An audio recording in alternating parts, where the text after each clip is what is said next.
Next stage अगर आप scholarship के लिए सेलेक्ट हो जाते हैं और उसके बाद आपका इंटरव्यू होता है, तो ये वीडियो इस बारे में है स्कॉलरशिप इंटरव्यू किस तरह से होता है और इसके अंदर क्या क्वेश्चंस पूछे जाते हैं, क्या मिस्टेक्स स्टूडेंट्स कर जाते हैं और मिस्टेक्स को अवॉइड करने के लिए प्रो टिप्स भी आपसे मैं जिक्र करूंगी इंशाल्लाह। करती है अगर आप बहुत लंबा आंसर करेंगे तो हो सकता है आपका इंटरव्यू या तो पूरा ना हो, वो प्रोफेशनल होनी चाहिए इंटरव्यू के दौरान। कि आप लोग बिल्कुल खैरियत के साथ होंगे। आप सब लोग का बहुत बहुत शुक्रिया कि आप लोगों ने पिछली कुछ वीडियोस पर बहुत अच्छा रिस्पॉन्स दिया।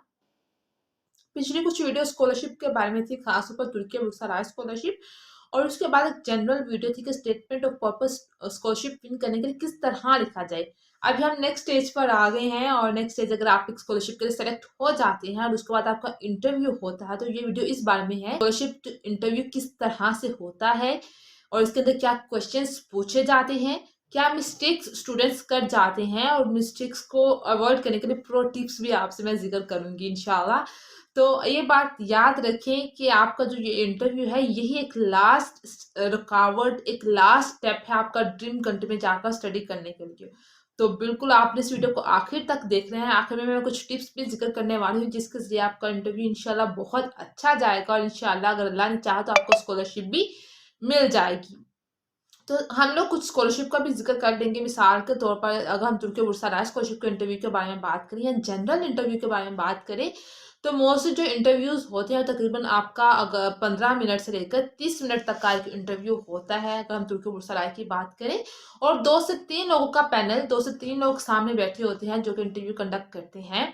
और इन पैनल के अंदर एजुकेशनिस्ट बैठे होते हैं, स्कॉलरशिप कमेटी मेंबर्स बैठे होते हैं और इसके अलावा प्रोफेसर्स बैठे होते हैं जो कि आपको देखते हैं और आपके जवाबात को जज करते हैं। और मोस्टली अगर आप किसी अब्रॉड कंट्री से, जैसे मैं पाकिस्तान से तुर्की के लिए या यूरोप की किसी कंट्री के लिए अप्लाई कर रही हूँ, तो ये इंटरव्यू ऑनलाइन होता है। ऑनलाइन प्लेटफॉर्म्स के जरिए ये इंटरव्यू कंडक्ट किया जाता है और इस इंटरव्यू का मकसद यही होता है कि आपके एजुकेशन बैकग्राउंड को चेक करना, आपके अंदर मोटिवेशन को डिटर्मिन करना और आपके फ्यूचर गोल्स को भी देखना कि आपके फ्यूचर गोल्स क्या हैं। वो इस बात को देखते हैं कि आपने जो है स्कॉलरशिप एप्लीकेशन बस ऐसे तो सबमिट नहीं कर दी कि आपने कुछ पीछे हार्डवर्क किया था, पोटेंशियल कितनी, मोटिवेशन कितना, जज्बा और हिम्मत है।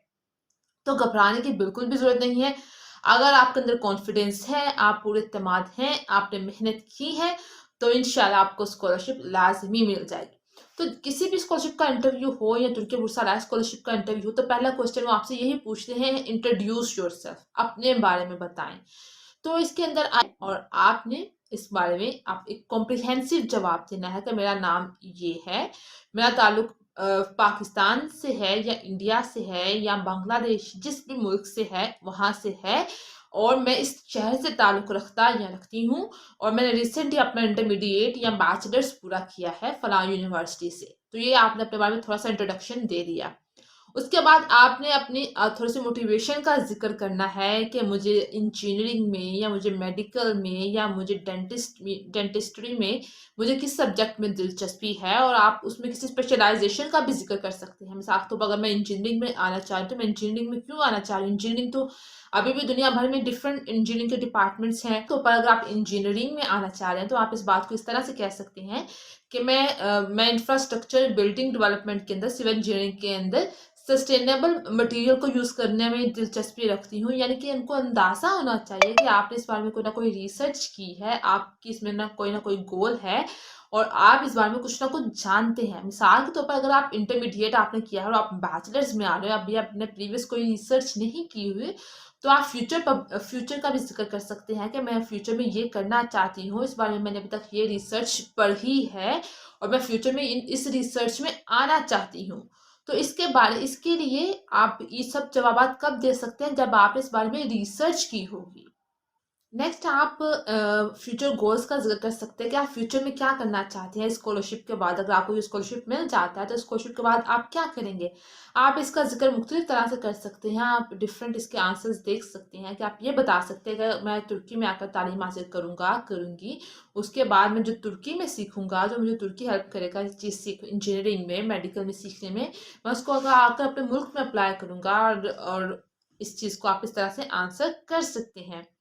नेक्स्ट क्वेश्चन बहुत ही इम्पोर्टेंट है, इट्स वेरी इंपॉर्टेंट। वो आपसे पूछेंगे कि आप हमारी कंट्री में आकर क्यों पढ़ना चाहते हैं। लाइक अगर आपको ये स्कॉलरशिप मिलता है तो आपने हमारा जर्मनी, आपने क्या नाम लेते हैं, फ्रांस, इटली, ये चीज क्यों सेलेक्ट की है, आप तुर्की में आकर क्यों पढ़ना चाहते हैं। तो मिसाल के तौर पर आप तुर्की बुर्सराय का इंटरव्यू दे रहे हैं, तो इसके बारे में आपको मुकम्मल रिसर्च के साथ आंसर देना होगा। अगर आप तुर्की बुर्सराय के में बैठे हुए हैं तो आपको तुर्की के एजुकेशन इदारों का जिक्र करना होगा कि इसमें इंजीनियरिंग में फलां यूनिवर्सिटीज़ अच्छी हैं, मेडिकल में फलां यूनिवर्सिटी अच्छी है, और इंजीनियरिंग या इस तरह से आपने इसके एजुकेशन इदारों का जिक्र करना है, इसकी रिसर्च क्रेडिबिलिटी का जिक्र करना है कि तुर्की जो है वो रिसर्च में बहुत अच्छा है, ये फलां फलां इन्वायरमेंट के लिहाज से प्रोजेक्ट्स कर रहा है, और मुझे फलां प्रोजेक्ट में इंटरेस्ट है, और ये मेरी डिग्री से भी अलाइन करता है, रिलेट करता है। तो ये तभी आप आंसर कर पाएंगे जब आपने रिसर्च की होगी। नेक्स्ट, आप तुर्की के इन्वायरमेंट के भी लिहाज से इसको जिक्र कर सकते हैं कि यहाँ पर कल्चर डाइवर्सिटी है, और यहाँ पर जो इंस्टीट्यूट्स हैं उनकी क्वालिटी ऑफ एजुकेशन बहुत अच्छा है, और जो वो दुनिया की जो है मशहूर और अच्छी यूनिवर्सिटीज में काउंट होती हैं, इसलिए मैं स्कॉलरशिप में आकर करना चाहती हूँ। इसके अलावा जब आप ये जिक्र कर लें, उसके बाद आपने अपनी एजुकेशन और अपनी यूनिवर्सिटी का भी जिक्र करना है कि मैं फलां यूनिवर्सिटी इसलिए सेलेक्ट की है कि वो इंजीनियरिंग में बहुत अच्छी है, फलां यूनिवर्सिटी मैंने सेलेक्ट की है कि वो फाइन आर्ट्स में बहुत अच्छी है, या फलां यूनिवर्सिटी मैंने सेलेक्ट की है वो रिलीजियस एजुकेशन में बहुत अच्छी है, और टर्की के साथ मेरे गोल्स के साथ ये बहुत अच्छा जाती है। तो ये तमाम आंसर्स आप तब कर पाएंगे जब आपने कॉम्प्रिहेंसिव रिसर्च की होगी, याद। तो अभी हम लोग बात करेंगे मिस्टेक्स के बारे में, स्टूडेंट्स जो मिस्टेक्स करते हैं। सबसे पहली जो मिस्टेक स्टूडेंट करते हैं वो रटे हुए आंसर्स, यानी स्टूडेंट्स को अंदाजा होता है कि ये क्वेश्चंस पूछे जाएंगे तो वो पहले से उनके आंसर्स को याद कर लेते हैं। ये गलती आपने बिल्कुल नहीं करनी, रटे हुए आंसर्स बिल्कुल नहीं देने। हाँ, आपने रिसर्च करनी है, लेकिन इंटरव्यू के दौरान आपके आंसर्स इस तरह से होने चाहिए कि वो बिल्कुल नेचुरल लगे। आप बिल्कुल फील होना चाहिए कि आपने इसको याद नहीं किया हुआ, रिसर्च की है बट याद नहीं किया, तो रटा हुआ लहजा नहीं होना चाहिए।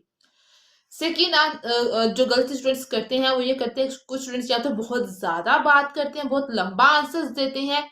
आप इंटरव्यू कमेटी एक दिन में बहुत ज्यादा इंटरव्यूज करती है, अगर आप बहुत लंबा आंसर करेंगे तो हो सकता है आपका इंटरव्यू या तो पूरा ना हो, या किसी और स्टूडेंट का इंटरव्यू आपकी वजह से रह जाए। तो बहुत लंबा नहीं बात करनी, और या कुछ स्टूडेंट्स बहुत मुख्तसर बात करती हैं, तो ये भी नहीं करना। तवाज़ुन होना चाहिए आपके आंसर्स में। आपके आंसर जो है वो मुख्तसर, कॉम्प्रिहेंसिव, और जो भी सवाल पूछा जाए उसके हर पहलू को टच लाजमी करना चाहिए। यह नहीं कि अगर आपसे 3 पॉइंट्स के बारे में सवाल पूछा गया है तो आप 2 पॉइंट्स का आंसर कर दें और 1 पॉइंट को आप भूल जाएं। आपने तमाम क्वेश्चन को अच्छे से आंसर करना है, लेकिन बहुत लंबा नहीं करना, कॉम्प्रिहेंसिव आंसर देना है। कुछ स्टूडेंट्स ये भी गलती करते हैं, नो आई कांटेक्ट, यानी कि इधर उधर देख रहे हैं, या नीचे देख रहे हैं, ऊपर देख रहे हैं, स्क्रीन की तरफ नहीं देख रहे हैं। तो आपका एक आई कांटेक्ट होना चाहिए उनके साथ, सर्च ना होना। यानी अगर फर्ज करें मैं तुर्की के बारे में यहाँ पर आना चाह रही हूँ, और जो कमेटी है वो मुझे फंड करेगी, और अगर मैं तुर्की के बारे में कुछ जानती ही नहीं हूँ, उन्हें मेरे अंदर मोटिवेशन या मेरे अंदर डिटर्मिनेशन फील नहीं हो रहा, तो वो मुझे फंड नहीं करेंगे मेरी इनकम्प्लीट रिसर्च की वजह से। तो आपकी इनकम्प्लीट रिसर्च आपकी रुकावट बन सकती है। अब ये तमाम जो है मिस्टेक्स, इनको अवॉइड भी किया जा सकता है। अभी आपके मैं साथ में कुछ टिप्स शेयर करने वाले हैं जिनको अवॉइड करने के बाद आप इंशाल्लाह स्कॉलरशिप को हासिल कर सकते हैं। सबसे पहले जब आप इंटरव्यू के, जिस तरह मैं आपके सामने बैठी हूँ, आप मुझे देख रहे हैं, इसी तरह इंटरव्यू कमेटी भी आपको इस तरह स्क्रीन पे देखेगी। तो आपको जो ड्रेसिंग है वो प्रोफेशनल होनी चाहिए। इंटरव्यू के दौरान ऐसे नहीं कि बस उठे और शॉर्ट्स में या जैसे भी करके बैठ के, नहीं, आपने बिल्कुल उनको तैयार नजर आना है, एक प्रोफेशनल लुक में आपने उनके सामने बैठना है। सेकेंड टिप यह है कि practice mock interview. Mock interview होता है कि जैसे आपने एक रिहर्सल करनी है किसी दोस्त के साथ, किसी टीचर के साथ, किसी बड़े या सीनियर के साथ आप बैठकर एक रिहर्सल भी इंटरव्यू की कर सकते हैं। इससे आपके अंदर एक तो कॉन्फिडेंस आएगा और आपके रिहर्सल और प्रैक्टिस भी हो जाएगी। थर्ड टिप है, आप उन्हें पोलाइटली बात करनी है, खुश इखलाक नजर आना चाहिए आपको, और कॉन्फिडेंस आपके अंदर महसूस होना चाहिए, उन्हें महसूस होना चाहिए कॉन्फिडेंस आपके अंदर। क्योंकि एक नर्वस या एक ओवर कॉन्फिडेंट बंदे को सेलेक्ट नहीं करेंगे, एक तवाज़ुन होना चाहिए, एक कॉन्फिडेंस वाले बंदे को सेलेक्ट करेंगे। अगर आप किसी फील्ड पे जा रहे हैं, जैसे मैं इंजीनियरिंग में आना चाह रही हूँ, तो आपको अपने फील्ड से रिलेटेड बेसिक कॉन्सेप्ट्स पता होना चाहिए। वो आपसे फील्ड रिलेटेड क्वेश्चंस भी पूछ सकते हैं, कुछ टेक्निकल क्वेश्चंस भी पूछ सकते हैं। तो लिहाजा आपको अपने फील्ड से रिलेटेड कॉन्सेप्ट्स, कुछ बेसिक क्वेश्चंस पता होना चाहिए। आप अपने इंटरव्यू से पहले इस बात की भी तैयारी कर लें। टिप जो कि बहुत अहम है वो ये कि आपका इंटरनेट कनेक्शन बहुत अच्छा होना चाहिए। आपकी कैमरा सेटिंग बहुत अच्छी होनी चाहिए। माइक्रोफोन, जैसे मेरा माइक इस वक्त काम कर रहा है, तो ये बहुत अच्छा होना चाहिए। अगर इंटरनेट ही ठीक नहीं होगा तो आपके अंदर जितना मर्जी पोटेंशियल, जितनी मर्जी मोटिवेशन हो, वो कमेटी तक पहुंचेगी ही नहीं।